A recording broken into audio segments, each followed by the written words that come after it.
The great crystal dome of the Galactic Council trembled as another emergency transmission crackled through the speakers. Ambassador Veltar's usually bright blue skin had turned a sickly pale color as he read the latest reports. His 4 arms shook as he held the datapad. "The Meridian system is gone," he whispered, his voice echoing through the massive chamber. "All 17 planets, stripped bare. Nothing left but floating rocks and metal debris." The other council members sat in stunned silence. These weren't just numbers on a screen. Each of those worlds had been home to billions of living beings. Families, children, entire civilizations that had existed for thousands of years. Now they were nothing but cosmic dust. Elder Crix, the oldest member of the council, slowly rose from his floating meditation pod. His ancient voice cracked with emotion. "In my 800 years of life, I have never seen anything like this. These machines, these devourers, they don't just kill. They consume everything. They leave nothing behind." The mechanical plague had started small, just a few strange signals from the Outer Rim territories. At first, the council thought it was just another mining accident or perhaps pirates using new technology.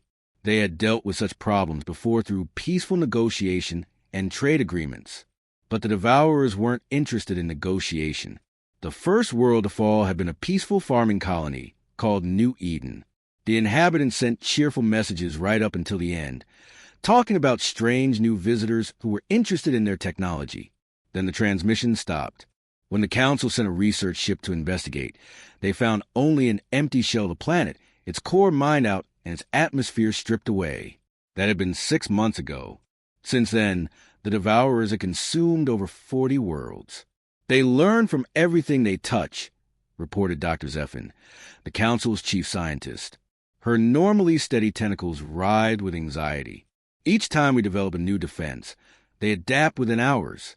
Our energy shields, they absorb the technology and improve it.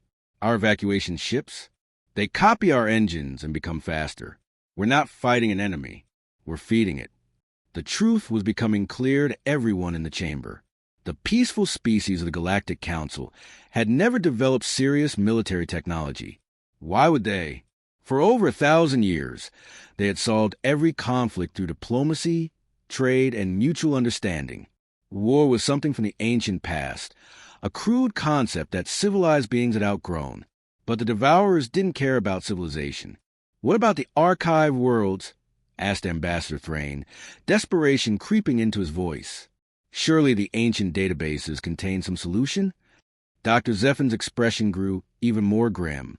"I've spent weeks searching through the old records. There are references to warrior species, planets where the inhabitants never stopped fighting. But most of those civilizations destroyed themselves long ago. The few that remain..." She paused, her tentacles curling with distaste. "They're considered too primitive, too violent for contact." The chamber fell silent, except for the soft humming of the translation devices. Outside the great windows, the home fleet of the council drifted peacefully among the stars. Beautiful ships with graceful curves and artistic designs, built for exploration and scientific research. Not one of them carried weapons more powerful than mining lasers. Elder Crick spoke again, his voice heavy with the weight of impossible decisions. "Show me these warrior worlds." The holographic display in the center of the chamber flickered to life, showing a map of the galaxy with tiny red dots scattered throughout the spiral arms. Most of the dots were gray, indicating dead civilizations, but a few still glowed with active signals. "There," Dr. Zephin pointed with one trembling tentacle. "A small blue world in the outer territories. The inhabitants call it Earth. Our last survey was 300 years ago. The species had just begun to explore their own solar system. Primitive, aggressive, constantly fighting among themselves." "What kind of weapons do they have?" Thrain asked. The survey team reported massive conflicts involving millions of their kind. They had developed chemical explosives, projectile weapons, even primitive atomic devices. The species seemed incapable of peaceful coexistence. Our researchers classified them as barbaric, but ultimately harmless to galactic civilization. Another alarm chimed through the chamber. The Devourers had just finished consuming the Alteron colonies. 3 more worlds gone in a single day. Elder Crix closed his ancient eyes. When he opened them again, his expression was that of someone about to cross a line they could never uncross. "Send a distress signal," he said quietly. "Contact these humans. Tell them we need warriors." "But Elder," Veltar protested, "they might be almost as dangerous as—" "No," Crix interrupted. "Nothing in this galaxy is more dangerous than extinction." The message was transmitted within the hour, broadcast on every frequency toward the small blue world. A simple plea from a dying civilization to anyone who still remembered how to fight. What they received in return was a message that chilled every council member to their core. Just 12 words in the harsh, angular language of Earth. Message received. Forces en route. Prepare for military occupation of council space. They had asked for help. Something told them they were about to get much more than they bargained for. The first sign that something was wrong came from the outer sensor stations. Chief Monitor Yeltrin was sipping his morning nutrient blend when his console erupted in warning lights. The readings made no sense at first. Massive objects were dropping out of hyperspace at the edge of the system, but they weren't following any known arrival protocols. Elder Crix. Yeltrin's voice cracked over the communication system. "You need to see this immediately." Within minutes, the council leadership was gathered around the main tactical display, staring at images that made their blood run cold. The ships emerging from hyperspace looked nothing like the graceful, curved vessels they were used to. These were angular, predatory things made of dark metal and sharp edges. Every line of their design screamed one word: weapon. "How many?" Elder Crix asked, though he wasn't sure he wanted to know the answer. 67 capital ships so far, Yeltrin reported, his voice barely above a whisper. And they're still coming. The human fleet arranged itself around the Council's home system with military precision that was both beautiful and terrifying to watch. Every ship took a position that gave it perfect firing angles on the peaceful Council vessels. It wasn't a greeting. It was a blockade. Ambassador Veltar tried to establish communication, his hand shaking as he activated the transmission array. "Unknown vessels. This is a Galactic Council. We sent a distress signal to your world. We are grateful for your response." The reply came back immediately, cold and professional. "Council vessel. This is Fleet Admiral James Morrison of the United Earthspace Command. Request permission to come aboard for a tactical briefing. Be advised, my security team will be armed." The council members looked at each other in confusion. Armed. The very concept was foreign to them. Why would anyone bring weapons to a diplomatic meeting? 20 minutes later, the human shuttle docked with the council flagship. The airlock cycled open with a hiss, and Admiral Morrison stepped through. The first thing that struck the alien observers was how he moved. Every step was calculated, purposeful. His eyes swept the corridor like a hunter checking for threats, cataloging every exit and potential weapon. Behind him came Captain Lisa Grant, a woman whose casual stance somehow managed to look more dangerous than most species combat poses. Her hand rested on what was clearly a weapon, though none of the council members could identify what kind. Admiral Morrison.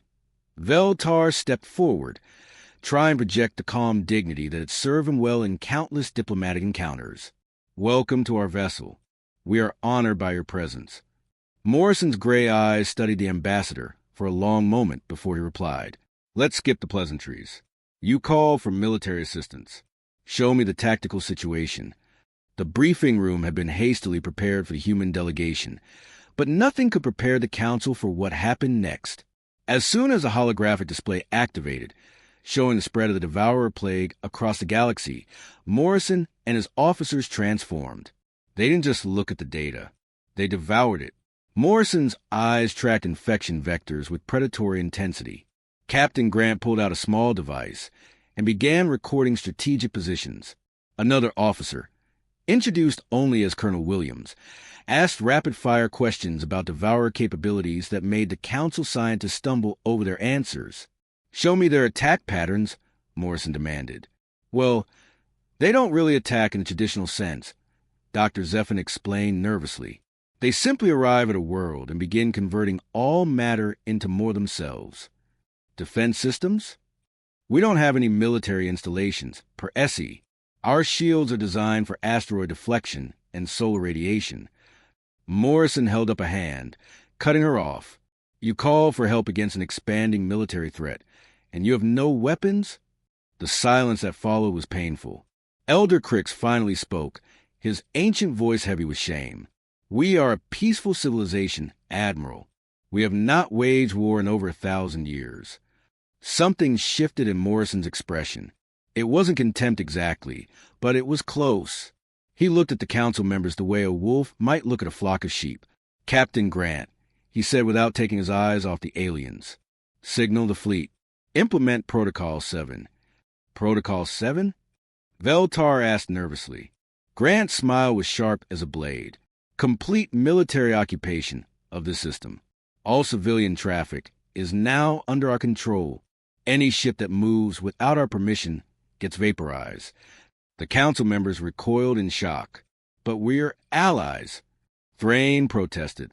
Morrison finally looked directly at him, and his smile was somehow worse than his earlier coldness. You're our clients. There's a difference. Through the viewing ports, they could see the human fleet spreading out through the system like a dark cloud. Each ship moved with lethal grace, taking position that would allow them to control every space lane, every planet, every moon. Now, Morrison continued, turning back to the tactical display, let's discuss how we're going to exterminate this devourer problem. Fair warning, our methods might seem extreme to you, but you asked for warriors, not peacekeepers. The Council had called across the galaxy for help, looking at the cold efficiency of the human military machine now surrounding their worlds. They were beginning to realize they might have made a terrible mistake. These weren't the crude barbarians from their old survey reports. These were apex predators who had turned warfare into an art form, and now they were in charge. General Michael Roberts stood on the bridge of his command ship, watching the planet Kepler 442b burn below. The orbital bombardment had been going on for 3 hours now, turning what had once been a thriving research world into a ball of molten rock and superheated atmosphere. Beautiful work, he said to Major Patricia Brooks, who was tracking the destruction on her tactical screen. Clean, efficient total. The council observers in the corner of the bridge looked like they were going to be sick. Ambassador Veltar's blue skin had turned almost white as he watched an entire world die in front of his eyes. General, Veltar's voice was barely a whisper. There were still people down there. The last transmission showed 300 scientists hiding in the underground bunkers. Roberts didn't even look away from the burning planet. He corrected, past tense. They're dead now, which means the devourers can't assimilate them, can't learn from them, can't use their knowledge against us. This was the 14th world the humans had destroyed in just 1 week. The Council had expected rescue operations, careful evacuations, maybe some kind of surgical strikes to remove the devourer infection. Instead, the humans had implemented what they called Scorched Galaxy Protocol. Every infected world was completely sterilized. No exceptions. But surely there must be another way. Elder Crix pleaded over the communication channel. Some method that doesn't require destroying entire civilizations. Major Brooks looked up from her console with genuine confusion. Why would we want another way? This works perfectly. The casual brutality in her voice made the aliens flinch. These humans didn't see the destruction as a necessary evil. They saw it as an elegant solution to a complex problem. What terrified the Council even more was how quickly the humans adapted. Within days of their first encounter with devourer technology, human scientists were reverse engineering the machine's adaptive systems. The humans didn't just study their enemy. They became their enemy. Colonel David Anderson's special operations teams had done something the Council thought was impossible. They had actually captured live devourers and somehow convinced the machines to broadcast false information to their networks. The mechanical plague that seemed unstoppable was now consuming flawed upgrades that made them vulnerable to human weapons. How did you manage to reprogram them? Dr. Zeffin asked during one of the briefings, her tentacles writhing with nervous energy. Anderson's scarred face split into a grin that made the alien step back. Trade secret. Let's just say we're very good at making things do what we want them to do. The truth was even worse than the Council imagined. The humans hadn't just captured devourers. They had tortured them. Not physically, because the machines didn't feel pain in any conventional sense. But the humans had found ways to attack the artificial intelligences psychologically, breaking down their programming until machines actually wanted to help their captors. You're using their own evolution against them, Thrain observed during another briefing, watching as human-modified devourer units tore through their original siblings with savage efficiency. That's what we do, Roberts replied. We take whatever our enemies throw at us and throw it back twice as hard. The humans had weapons the Council had never seen before. Energy blasters that could punch through devourer armor like it was paper. Quantum bombs that unraveled matter at the molecular level. Biological warfare agents that corroded machine parts while leaving organic material untouched. But the most disturbing thing wasn't the weapons themselves. It was how much the humans enjoyed using them. Lieutenant Colonel Rachel Thompson's Marines had turned devourer hunting into a sport.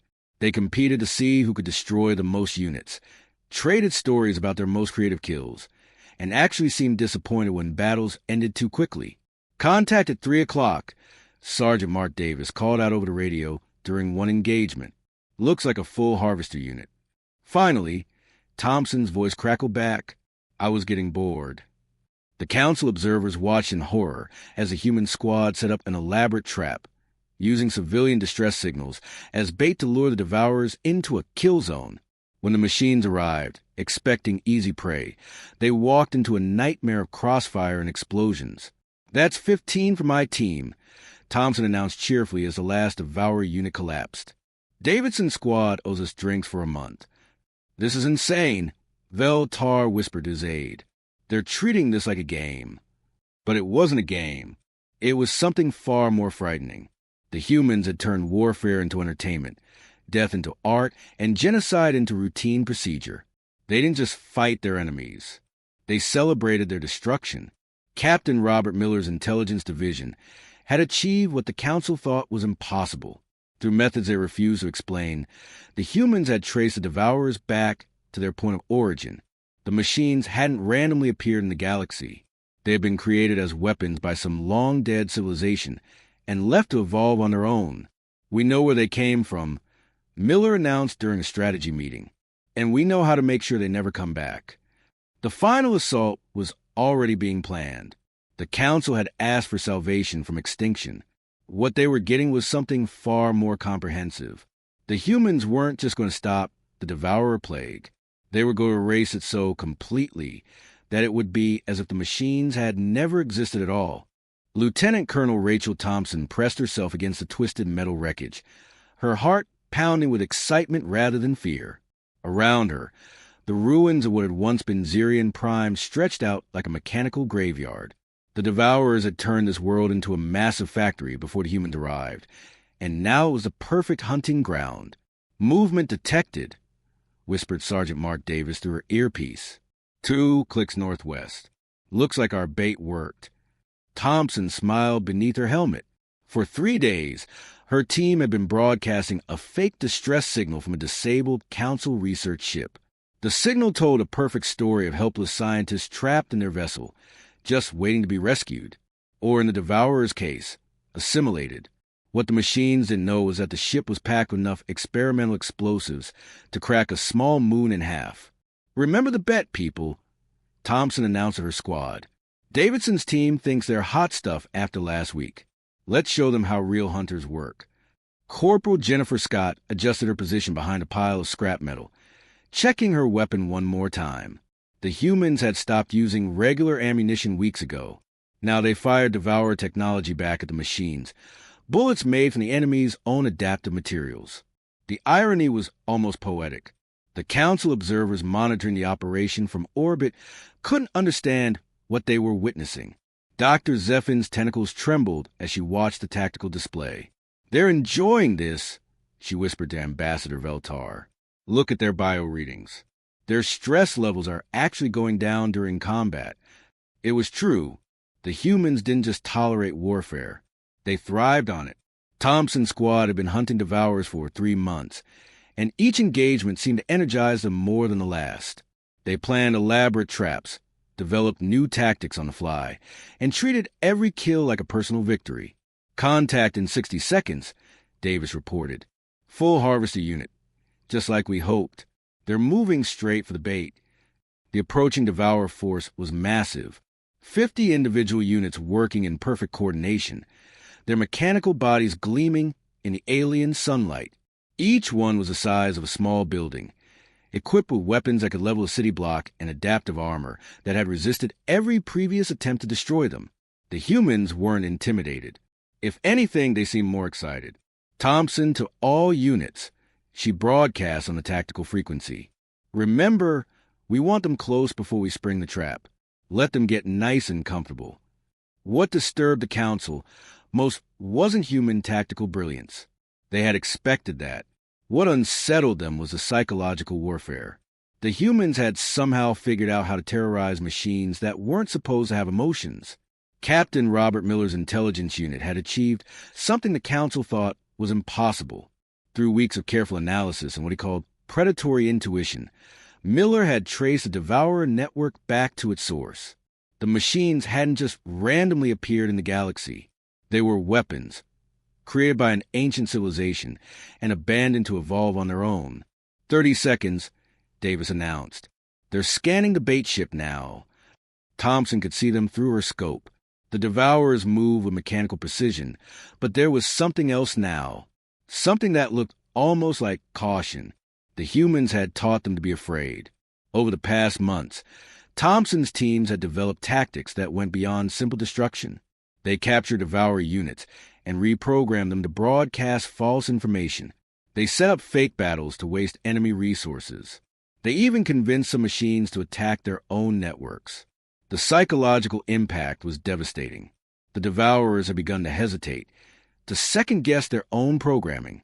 An enemy that had once been fearlessly aggressive was now paranoid and uncertain. 10 seconds, Davis whispered. They're at the bait ship. All units execute, Thompson commanded. The trap sprang with perfect timing. The fake research vessel exploded in a controlled detonation that created a massive electromagnetic pulse. The Devourer units, caught completely off guard, found their system scrambled and their coordination broken.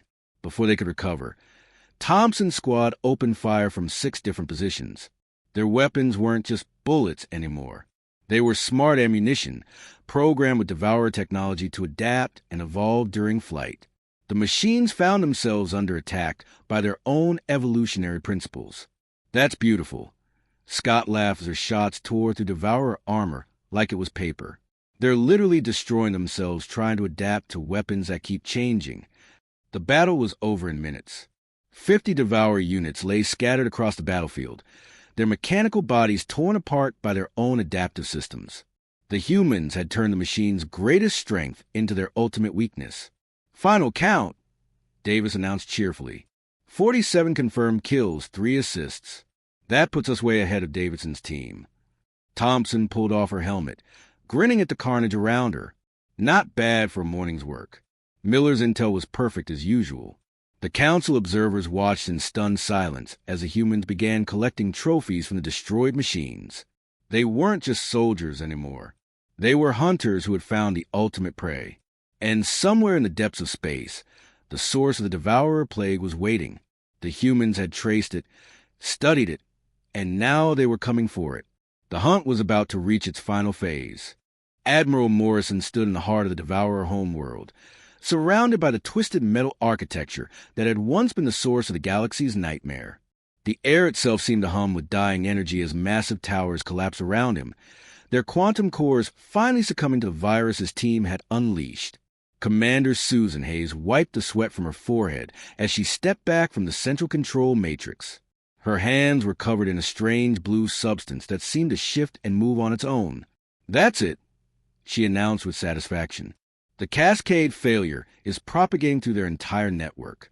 Every Devourer in the galaxy should start experiencing critical system failures within the next 6 hours. The plan had been audacious even by human standards. Instead of simply destroying the Devourer home base, Hayes and her team had reprogrammed the machine's core evolutionary protocols. They had convinced the entire network that the most efficient form of evolution was self-destruction. Captain Grant approached with her final report, stepping carefully over the writhing cables that were slowly dissolving into metallic dust. Human casualties are minimal, she reported. 43 dead, 112 wounded. Considering we just eliminated an entire machine civilization, those are acceptable losses. The numbers were staggering when put in perspective. The Devourers had consumed over 60 worlds and trillions of lives. The human response had cost fewer soldiers than a typical training exercise. Admiral, came a transmission from Colonel Williams, who was leading the cleanup operations on the planet's surface. We've secured the manufacturing facilities. The technology down here is incredible. They were producing over 10,000 new units every day. Morrison nodded approvingly. Catalog everything. We'll decide later what to keep and what to destroy. The council delegation stood at a safe distance, their faces reflecting a mixture of relief and growing terror. They had been saved from extinction, but they were beginning to understand what that salvation would cost them. Ambassador Veltar stepped forward hesitantly. Admiral Morrison, we cannot adequately express our gratitude. The Devourer threat has been eliminated. Perhaps now we can return to our normal diplomatic relations and... Return to what? Morrison interrupted, his voice carrying the quiet authority of someone who held absolute power. His gray eyes fixed on the alien ambassador with predatory intensity. You called across the galaxy for warriors because your peaceful ways couldn't protect you. What makes you think the next threat will be any different? The truth hit the council like a physical blow. They had traded one form of extinction for another kind of ending. The humans had saved them, but salvation had come with strings attached. Elder Crix, his ancient voice trembling, tried to maintain some dignity. Surely the galaxy can return to peace now. The threat is gone. Your forces can return to Earth with our eternal thanks. Morrison's smile was cold as winter starlight. Can they?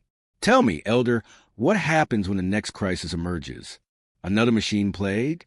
A rogue artificial intelligence? An invasive alien species from outside the galaxy?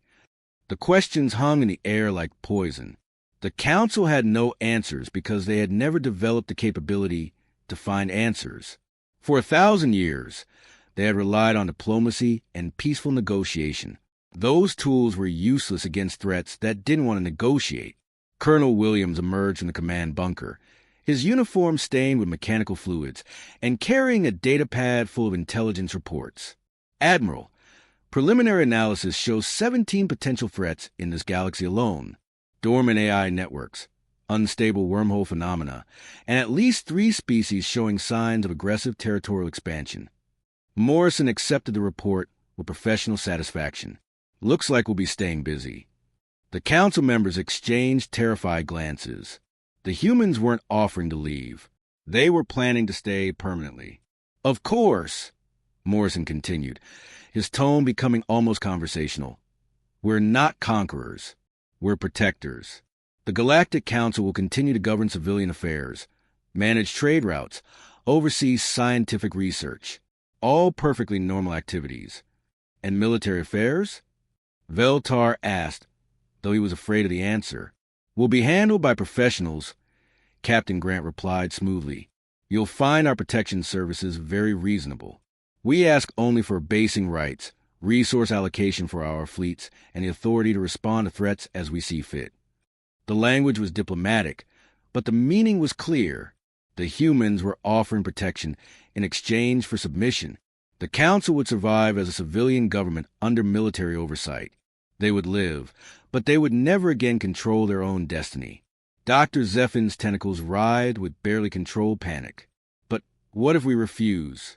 What if we ask you to leave? Morrison's expression didn't change, but something shifted in the air around him. The human soldiers casually adjusted their positions, their hands moving closer to their weapons.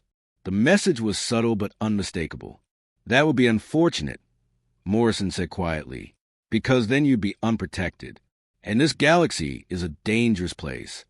The Devourers were dead, their network collapsed, their technology captured.